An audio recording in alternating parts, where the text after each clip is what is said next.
नमस्कार दोस्तों, स्वागत है आपका इकोनॉमिक मास्टर यूट्यूब चैनल पर। आज हम बात करेंगे मूल आर्थिक सिद्धांत यानी फंडामेंटल इकोनॉमिक थ्योरी के पीवाईक्यू के बारे में। तो चलिए शुरुआत करते हैं पहले प्रश्न के साथ। मांग के नियम में निम्नलिखित में से कौन सी एक पूर्व धारणा नहीं है? ए, उपभोक्ता की रुचि और वरीयता में कोई बदलाव नहीं होता है। बी, उपभोक्ता की आय नियत या सतत बनी रहती है। सी, उपभोक्ता प्रदर्शन प्रभाव से प्रभावित होते हैं। डी, स्थापन वस्तुओं के दाम में कोई परिवर्तन नहीं होता है। सही उत्तर क्या होगा? मांग के नियम की पूर्व धारणाएं हमें पता है। उपभोक्ता की रुचियां और वरीयताओं में कोई परिवर्तन नहीं होता। उपभोक्ता की आय नियत या सतत बनी रहती है। संबंधित वस्तुओं यानी स्थापन वस्तुओं एवं पूरक वस्तुओं की कीमतों में कोई परिवर्तन नहीं होता है। तो इसमें कौन सा नहीं होगा पूछ रखा है, तो उपभोक्ता प्रदर्शन प्रभाव से प्रभावित होते हैं। ये कथन एकदम गलत है, तो ऑप्शन सी राइट आंसर होगा। आगे बढ़ते हैं दूसरे प्रश्न की ओर। वस्तुओं की मांग किसको निर्दिष्ट करती है? उस वस्तु की इच्छा, उस वस्तु की आवश्यकता, उस वस्तु का मांगा गया परिणाम, किसी विशिष्ट समयावधि के दौरान किसी निश्चित कीमत पर मांगा गया परिणाम। तो वस्तु की मांग यानी डिमांड होती है किसी विशिष्ट समयावधि के दौरान किसी निश्चित कीमत पर मांगा गया परिणाम। डी सही आंसर होगा। अगला प्रश्न, साधारण मांग वक्र या डिमांड कर्व में बदलाव नहीं होगा यदि किसी वस्तु के मूल्य में गिरावट आती है, किसी तय मूल्य पर ग्राहक अधिक्रय करने का इच्छुक होता है, औसत आय बढ़ती है, जनसंख्या बढ़ती है। सही उत्तर क्या होगा? सही उत्तर होगा किसी वस्तु के मूल्य में गिरावट आती है तो डिमांड कर्व में बदलाव नहीं आता। तो सही ऑप्शन होगा ए। अगला प्रश्न, निम्नलिखित में से कौन सा एक किसी वस्तु की मांग मात्रा को प्रभावित नहीं करता? वस्तु की अपनी कीमत, किसी पूरक वस्तु की कीमत, किसी स्थापन वस्तु की कीमत, वस्तु के उत्पादन में आगतों की कमी। तो सही उत्तर क्या होगा? दोस्तों, वस्तु की अपनी कीमत वस्तु की मांग की मात्रा को प्रभावित करती है। किसी पूरक वस्तु की कीमत भी मांग की मात्रा को प्रभावित करती है। किसी स्थापन वस्तु की कीमत भी मांग की मात्रा को प्रभावित करती है। वस्तु के उत्पादन में आगतों की कीमत ये प्रभावित नहीं करती। तो सही उत्तर होगा ऑप्शन डी। किसी वस्तु की मांग को प्रभावित करने वाले कारक वस्तु की कीमत, संबंधित वस्तु की कीमत यानी स्थापन और पूरक वस्तुओं की, उपभोक्ता की आय, उपभोक्ता की रुचि, अधिमान एवं आदतें शामिल होती है। अगला प्रश्न, निम्नलिखित कथनों पर विचार कीजिए। अन्य बातें अपरिवर्तित रहने पर भी किसी वस्तु के लिए बाजार मांग बढ़ सकती है यदि इसकी स्थापन वस्तु की कीमत में वृद्धि हो, पूरक वस्तु की कीमत में वृद्धि हो, वस्तु घटिया किस्म की है और उपभोक्ता की आय में वृद्धि होती है, इसकी कीमत घटती है। उपयुक्त में कौन से सही है? 1 और 4, 2, 3, 4, 1, 3, 4, 1, 2, 3। अन्य बातें अपरिवर्तित रहने पर किसी वस्तु की बाजार मांग बढ़ सकती है। तो दोस्तों, इसकी स्थापन वस्तु की कीमत में वृद्धि हो तो बाजार मांग बढ़ सकती है। एक सही है। इसकी पूरक वस्तु की कीमत में वृद्धि हो, गलत है। वस्तु घटिया किस्म की है और उपभोक्ताओं की आय में वृद्धि होती है, गलत है। इसकी कीमत घटती है, 4 सही है। तो सही ऑप्शन होगा केवल 1 और 4, ऑप्शन ए। दोस्तों, किसी वस्तु के मांग में वृद्धि होती है यदि उसके स्थानापन्नों में से किसी एक की कीमत बढ़ जाती है। किसी वस्तु की मांग घट जाती है यदि पूरक वस्तु की कीमत में वृद्धि हो। तो पूरक वस्तु की कीमत में वृद्धि होने से क्या होती है? मांग घट जाती है। और स्थानापन्न वस्तु की कीमत बढ़ जाने से क्या हो जाती है? उस वस्तु की मांग में वृद्धि हो जाती है। एक घटिया वस्तु एक आर्थिक शब्द है जो वस्तु का वर्णन करता है। इससे लोगों की आय बढ़ने पर उस वस्तु की मांग घट जाती है। यदि किसी वस्तु की कीमत गिरती है तो उस वस्तु की मांग की मात्रा बढ़ जाती है। अगला प्रश्न, ह्रासमान सीमांत उपयोगिता के सिद्धांत के अनुसार जैसे ही किसी वस्तु के उपभोग की मात्रा बढ़ती है वैसे ही उस वस्तु की सीमांत उपयोगिता बढ़ने लगती है, कम होने लगती है, स्थिर बनी रहती है, पहले घटती है और फिर बढ़ती है। दोस्तों, सही उत्तर होगा इसका बी। वस्तु की सीमांत उपयोगिता कम होने लगती है यदि ह्रासमान उपयोगिता सिद्धांत लागू होता है तो। अगला प्रश्न, वह दर जिस पर उपभोक्ता एक वस्तु को दूसरी वस्तु से संतुष्टि का स्तर बदले बिना प्रतिस्थापन के लिए तैयार है, क्या कहते हैं? प्रतिस्थापन की सीमांत दर, तकनीकी प्रतिस्थापन की सीमांत दर, ह्रासमान सीमांत उपयोगिता, सम सीमांत उपयोगिता। तो दोस्तों सही ऑप्शन होगा ए, प्रतिस्थापन की सीमांत दर। वह दर होती है जिस पर उपभोक्ता एक वस्तु को दूसरी वस्तु से संतुष्टि का स्तर बदले बिना प्रतिस्थापन करने के लिए तैयार रहता है। अगला प्रश्न, जब किसी वस्तु की कीमत से गिरावट कुल खर्च को कम कर देती है और कीमत में बढ़ोतरी उसे बढ़ा देती है, मांग की कीमत की लोच क्या होगी? एक से ज्यादा, एक से कम, अनंत। तो सही उत्तर होगा इसका ऑप्शन बी। यदि कुल लागत में कमी होती है तो वस्तु की मांग की मात्रा में परिवर्तन कीमत में होने वाले प्रतिशत परिवर्तन से कम होता है। इसी प्रकार अन्य सभी बातों के समान रहने पर वस्तु की कीमत में वृद्धि होने पर यदि वस्तु की मांग में वृद्धि होती है, इसी कारण कुल लागत में वृद्धि होने पर भी मांग की लोचता एक से कम होगी। अगला प्रश्न, किसी वस्तु के लिए कीमत लोच की मात्रा का निर्धारण किया जाता है इस आधार पर कि वस्तु की मात्रा में आवश्यक या विलासितापूर्ण हो, इस आधार पर कि किसी सीमा तक वस्तु का विकल्प उपलब्ध हो, अर्थव्यवस्था में आय में वृद्धि की दर के आधार पर, उपभोक्ता बजट में वस्तु के सापेक्ष महत्व के आधार पर, 1 2 3 1 4 1 2 4 3 4। तो दोस्तों सही उत्तर क्या होगा? सही उत्तर होगा 1 2 और 4, ऑप्शन सी। यानी इस आधार पर किसी वस्तु की कितनी मात्रा में आवश्यक या विलासितापूर्ण है, एक राइट होगा। इस आधार पर कि किस सीमा तक वस्तु का विकल्प उपलब्ध है, ये भी सही होगा। अर्थव्यवस्था में आय में वृद्धि की दर के आधार पर यह गलत होगा। उपभोक्ता बजट में वस्तु के सापेक्ष महत्व के आधार पर यह भी सही होगा। तो सही ऑप्शन होगा 1 2 और 4, ऑप्शन सी।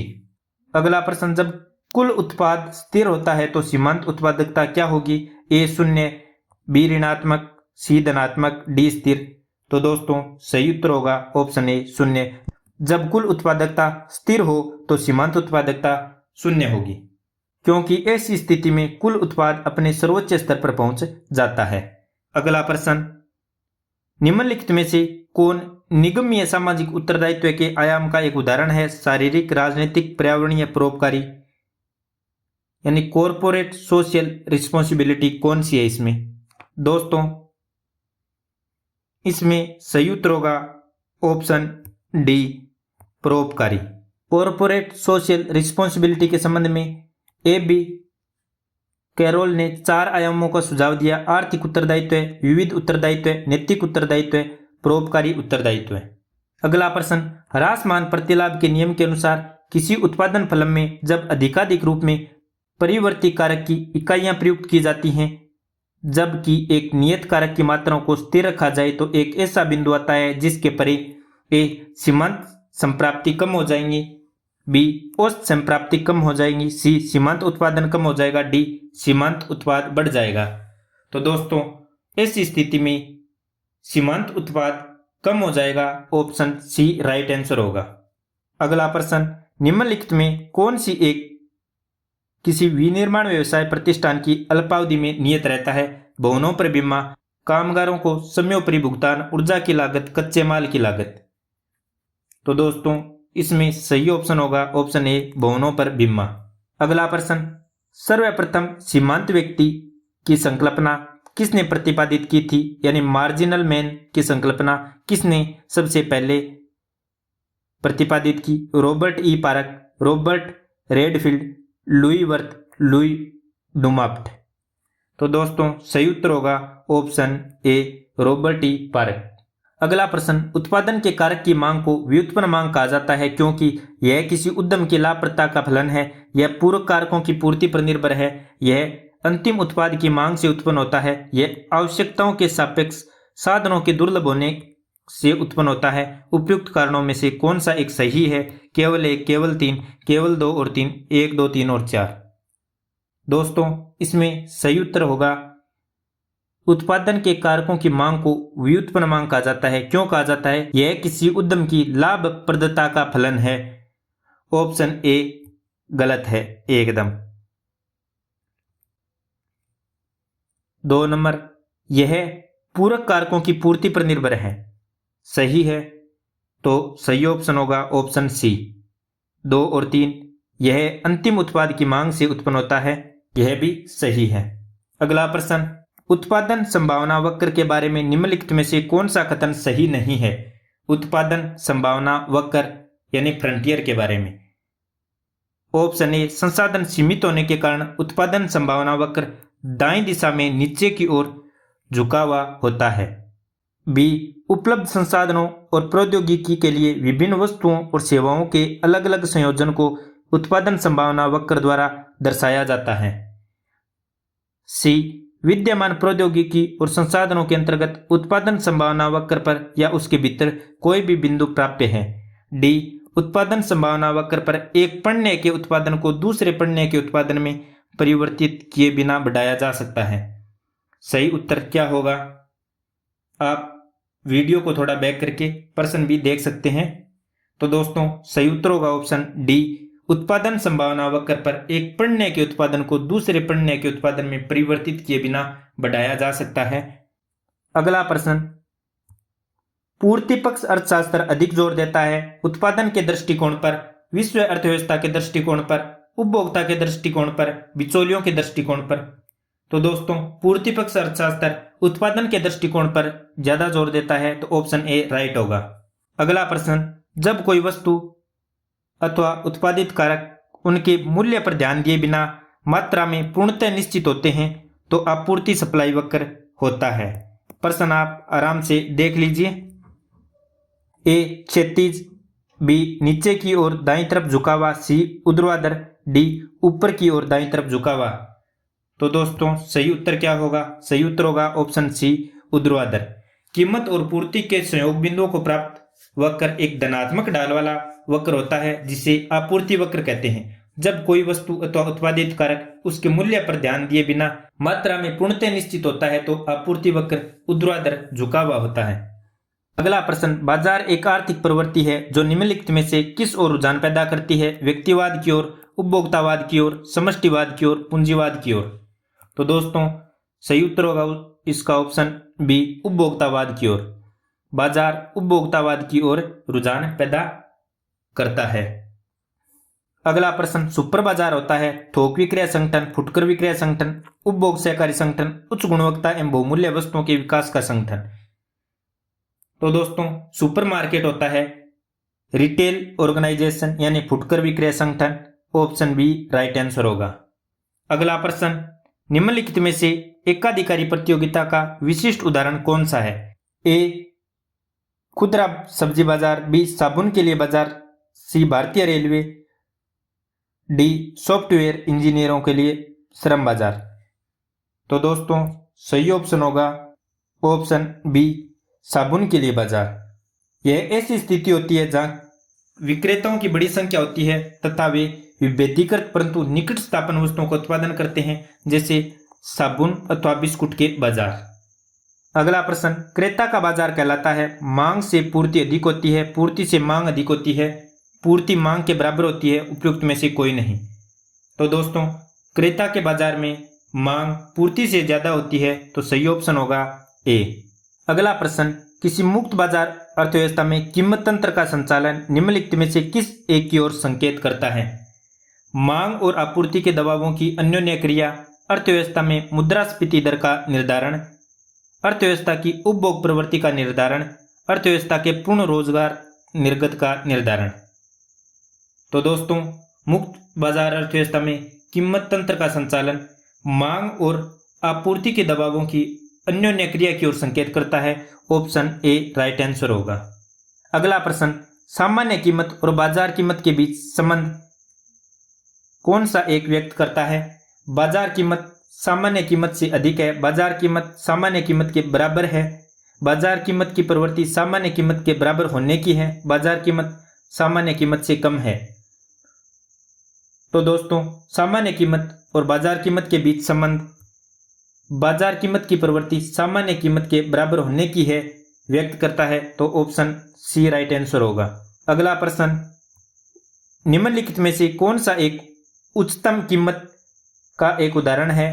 भारत में हवाई कंपनियों द्वारा प्रभावित किराए, बिस्कुट के पैकेट पर छपी कीमत, गन्ना उत्पादकों के लिए न्यूनतम समर्थन मूल्य यानी एमएसपी, राज्य सरकारों द्वारा निर्धारित न्यूनतम मजदूरी। तो दोस्तों इसका सही उत्तर होगा ऑप्शन बी, बिस्कुट के पैकेट पर छपी कीमत। तो उच्चतम कीमत प्राइस सीलिंग का से है किसी वस्तु या सेवा के लिए निर्धारित कीमत यानी एमआरपी, मैक्सिमम रिटेल प्राइस, इससे अधिक कीमत वसूल नहीं की जा सकती, इसलिए एमआरपी यानी उच्चतम कीमत उपभोग को एक सुरक्षात्मक छत कहा जाता है। मॉर्गन स्टैनले ने भारत की गणना वर्ष 1998 में अति उभरते हुए बाजारों में की, तभी उसे निम्नलिखित स्थान दिया, प्रथम, द्वितीय, तृतीय, चतुर्थ। तो सही उत्तर होगा ऑप्शन बी, द्वितीय। अगला प्रश्न, ऐसा बाजार जिसमें बड़ी संख्या में फर्म है, समान प्रकार के उत्पाद हैं, किसी एक फर्म की मांग में अंतहीन लचीलापन है तथा मूल्य पर फर्म का कोई नियंत्रण नहीं है, क्या कहलाता है? अल्पाधिकार, अपूर्ण प्रतिस्पर्धा, एकाधिकार प्रतिस्पर्धा, संपूर्ण प्रतिस्पर्धा। तो सही होगा ऑप्शन डी, संपूर्ण प्रतिस्पर्धा। तो पूर्ण प्रतियोगिता बाजार की वह स्थिति होती है जिसमें क्रेता एवं विक्रेता की संख्या विशाल होती है, वस्तुएं समरूप होती हैं, कीमत उद्योगों की कुल मांग व पूर्ति द्वारा निर्धारित होती है, जिसे सभी फर्मों को वह कीमत स्वीकार करनी पड़ती है। तो इसे परफेक्ट कंपटीशन के नाम से जाना जाता है। अगला प्रश्न, निम्नलिखित में से क्या सही नहीं है? एक पूर्णतः प्रतियोगी फर्म के औसत संप्राप्ति और सीमांत संप्राप्ति वक्र पूर्णतः लोचदार होते हैं। किसी एकाधिकार फर्म का सीमांत संप्राप्ति वक्र उसके औसत संप्राप्ति वक्र से ऊपर होता है। अंततोगत्वा एक प्रतियोगी फर्म सामान्य लाभ ही कमाती है। साम्य अवस्था में एकाधिकार फर्म का सीमांत लागत वक्र आरोही, अवरोही अथवा स्थिर यानी एचर हो सकता है। सही ऑप्शन क्या होगा? ऑप्शन बी, फर्म की सीमांत संप्राप्ति वक्र उसके औसत संप्राप्ति वक्र के ऊपर होता है किसी एकाधिकार फर्म का। यह कथन गलत है और प्रश्न में क्या पूछ रखा है, क्या सही नहीं है? तो सही ऑप्शन होगा ऑप्शन बी। तो एक परफेक्टली कॉम्पिटिटिव फर्म में औसत संप्राप्ति वक्र और सीमांत संप्राप्ति वक्र पूर्णतः लोचदार होता है। अंतोगत्वा एक प्रतियोगी फर्म सामान्य लाभ ही कमाती है। साम्य अवस्था में एकाधिकार फर्म का सीमांत लागत वक्र आरोही, अवरोही या स्थिर हो सकता है। तो ऑप्शन ए, ऑप्शन सी और ऑप्शन डी में लिखी बातें एकदम सही हैं। अगला प्रश्न, कोई बाजार जिसमें किसी व्यक्ति उत्पाद की विक्रेता अधिक संख्या में है लेकिन प्रत्येक विक्रेता किंचित भिन्न परंतु मिलते जुलते उत्पाद बेचता है, क्या कहलाता है? पूर्ण स्पर्धा, एकाधिपत्य, एकाधिकारी स्पर्धा, अल्पाधिकार। तो दोस्तों इसका सही उत्तर क्या होगा? इसका सही उत्तर होगा एकाधिकारी स्पर्धा, ऑप्शन सी राइट। अगला प्रश्न, भारत में मोबाइल फोन ऑपरेटर बाजार निम्नलिखित में से किस बात का उदाहरण है? एकाधिपत्य, एकाधिकारी प्रतियोगिता, अल्पाधिकार, पूर्ण प्रतियोगिता। तो दोस्तों सही उत्तर होगा इसका ऑप्शन सी अल्पाधिकार। अल्पाधिकार अपूर्ण प्रतियोगिता की वह स्थिति होती है जिसमें किसी वस्तु के बहुत कम विक्रेता होते हैं तथा प्रत्येक विक्रेता की कुल पूर्ति के एक बड़े भाग पर नियंत्रण होता है। इसमें फर्म या तो समान वस्तुओं का उत्पादन करती हैं या निकट स्थानापन्न वस्तुओं का। भारत में मोबाइल फोन ऑपरेटर बाजार इसका एक उदाहरण है। अगला क्वेश्चन, अर्थशास्त्रियों के निम्नलिखित वर्गों में से किस वर्ग ने बाजार अर्थव्यवस्था का प्रबल समर्थन किया है? एडम स्मिथ किनसिक्स, Adam Smith Marx Strumilin, Adam Smith Hayek Friedman, Adam Smith Ricardo J K Galbraith. तो दोस्तों एडम स्मिथ, रिकार्डे तथा जेके गोलब्रेथ ने बाजार अर्थव्यवस्था का प्रबल समर्थन किया है। तो सही ऑप्शन होगा ऑप्शन डी। अगला प्रश्न, कंपनियां प्रौद्योगिकी की मदद से कारोबारी प्रक्रिया की पुनर्रचना क्यों करती हैं? ऑप्शन ए, उपभोक्ताओं की मांग एवं अपेक्षाएं निरंतर बढ़ रही हैं। कम लागत पर उत्पादों और सेवाओं में प्रतिस्पर्धी बढ़त प्राप्त करने हेतु सूचना प्रौद्योगिकी का लाभ उठाया जा रहा है। सी, अर्थव्यवस्था के विश्वव्यापी उदारीकरण के साथ परिवर्तन की दर तीव्र हो गई है। डी, ये सभी। तो दोस्तों सभी कारण सही हैं, तो ऑप्शन डी राइट आंसर होगा। अगला प्रश्न, सकल लाभ का आशय क्या है? ए, बेचे गए माल की लागत और प्रारंभिक स्टॉक का जोड़। बी, विक्रय में से बेचे गए माल की लागत को घटाने के बाद प्राप्त लाभ। सी, विक्रय में से क्रय कुल घटाने के बाद प्राप्त लाभ। डी, निवल लाभ में से अधिक के व्यय को घटाने के बाद प्राप्त लाभ। सही उत्तर क्या होगा दोस्तों? सही उत्तर होगा ऑप्शन बी। विक्रय में से बेचे गए माल की लागत को घटाने के बाद प्राप्त लाभ सकल लाभ के नाम से जाना जाता है। अगला प्रश्न, लाभ मात्रा अनुपात में सुधार निम्नलिखित के द्वारा की जा सकती है। बिक्री कीमत में वृद्धि, बिक्री मिश्रण को बदलना, परिवर्तनशील लागत को कम करना, उपयुक्त सभी। दोस्तों सही उत्तर क्या होगा? सही उत्तर होगा ऑप्शन डी, उपयुक्त सभी। यानी इन सभी तरीकों से लाभ मात्रा अनुपात में सुधार किया जा सकता है। अगला प्रश्न, सार्वजनिक वस्तुओं की कीमत निर्धारण हेतु शैडो प्राइस यानी छाया कीमतों की अवधारणा को किसने प्रतिपादित किया? जे टिनबर्गिन ने, ए के सेन ने, पी सी मालनोबिस ने, आर नर्क्स ने। तो दोस्तों सही ऑप्शन होगा ऑप्शन ए, शैडो प्राइस जे टिनबर्गिन ने प्रतिपादित किया। अगला प्रश्न, निम्नलिखित में कौन सा सिद्धांत अंतरराष्ट्रीय व्यापार का आधार बनता है? ए निरपेक्ष लागत अंतर, 2 तुलनात्मक लागत अंतर, 3 अवसर लागत अंतर। सही कूट क्या है? केवल 1, केवल 2, 1 2 1 2 3। तो दोस्तों अंतरराष्ट्रीय व्यापार का सिद्धांत निरपेक्ष लागत अंतर, तुलनात्मक लागत का अंतर और अवसर लागत का अंतर मिलकर बनाते हैं। तो ये तीनों आधार हो गए। सही ऑप्शन होगा ऑप्शन डी, 1 2 3। अगला प्रश्न, आवश्यक न्यूनतम प्रयास सिद्धांत निम्नलिखित में से किस अर्थशास्त्री द्वारा डिजाइन किए गए? एच लिबेनस्टीन, रोसेनस्टीन, रोडन, डब्ल्यू रोस्टो, उपयुक्त में से कोई नहीं। तो दोस्तों सही उत्तर होगा ऑप्शन ए, एच लिबेनस्टीन। एच लिबेनस्टीन ने आवश्यक न्यूनतम प्रयास सिद्धांत प्रस्तुत किया। अगला प्रश्न, देश की वृद्धि में निम्न में कौन सा अनार्थिक तत्व है? अन इकोनॉमिक एलिमेंट। ए सामाजिक व्यवहार, बी प्राकृतिक संसाधन, सी शक्ति संसाधन, डी पूंजी संसाधन, बड़ा ही एग्जीक्यूशन। सही होगा ऑप्शन ए, सामाजिक व्यवहार। अनार्थिक कारण है राजनीतिक स्वतंत्रता, सामाजिक व्यवहार, तकनीकी ज्ञान, सामान्य शिक्षा, भ्रष्टाचार से मुक्ति तथा विकास के लिए आकांक्षा। आर्थिक संसाधन है प्राकृतिक संसाधन, शक्ति संसाधन, पूंजी संसाधन। अगला प्रश्न, यह धारणा कि आर्थिक वृद्धि सभी क्षेत्रों में नीचे तक पहुंचेगी को जाना जाता है पंप प्राइमिंग, ट्रिकल डाउन, प्रसार सिद्धांत। उपयुक्त में से कोई नहीं। तो दोस्तों सही ऑप्शन होगा ऑप्शन बी, ट्रिकल डाउन यानी टपकन सिद्धांत की धारणा के अनुसार आर्थिक वृद्धि सभी क्षेत्रों में नीचे तक पहुंचेगी। अगला प्रश्न, निम्नलिखित कथनों पर विचार कीजिए।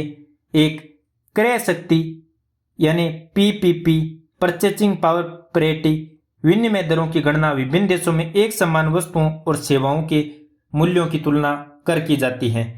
2, डॉलर के संदर्भ में भारत विश्व की छठी सबसे बड़ी अर्थव्यवस्था है पीपीपी के परिप्रेक्ष्य में। सही कथन क्या है? केवल 1, केवल 2, 1 और 2 दोनों, न 1 न 2। तो दोस्तों सही उत्तर होगा केवल 1। अगला प्रश्न, सूची 1 व सूची 2 को सुमेलित कर सही उत्तर चुनिए। तेजी, सुस्ती, मंदी, सुधार, इन सभी का निम्न कूट के अनुसार मिलान करना है। वर्ध स्तर पर बढ़ती हुई आय, उत्पादन एवं रोजगार के साथ उच्च स्तर का व्यवसायिक क्रियाकलाप क्या कहलाता है? तेजी। गति के व्यवसायिक क्रियाकलाप के साथ आय, उत्पादन एवं रोजगार में क्रमशः गिरावट क्या कहलाता है? सुस्ती। A1 B2। अल्प रोजगार एवं बेरोजगारी का अभूतपूर्व स्तर, आय, उत्पादन एवं रोजगार में तीव्र गिरावट क्या कहलाती है? मंदी। मूल्य, आय, उत्पादन एवं रोजगार के सामान्य स्तर में लगातार वृद्धि क्या कहलाता है? सुधार। तो सही होगा ऑप्शन ए। एडम स्मिथ द्वारा किसे अदृश्य शक्ति के रूप में मान्यता दी गई है यानी इनविजिबल हैंड? सरकार, कीमत तंत्र या बाजार को, न्यायपालिका को, विधायिका को? तो दोस्तों सही उत्तर होगा ऑप्शन बी, बाजार या कीमत तंत्र को। अगला प्रश्न, सरल केन्जियन सिद्धांत के अनुसार आय के विरुद्ध समग्र उपभोग वक्र की प्रवणता होती है धनात्मक, ऋणात्मक, शून्य, अनंत। तो दोस्तों सही उत्तर होगा ऑप्शन ए, धनात्मक। अगला प्रश्न, मितव्ययता विरोधाभास, पैराडॉक्स ऑफ थ्रिफ्ट की अवधारणा किसने बनाई? Adam Smith, Alfred Marshall, Keynes, Samuelson. तो दोस्तों सही उत्तर होगा ऑप्शन सी, किन्स ने।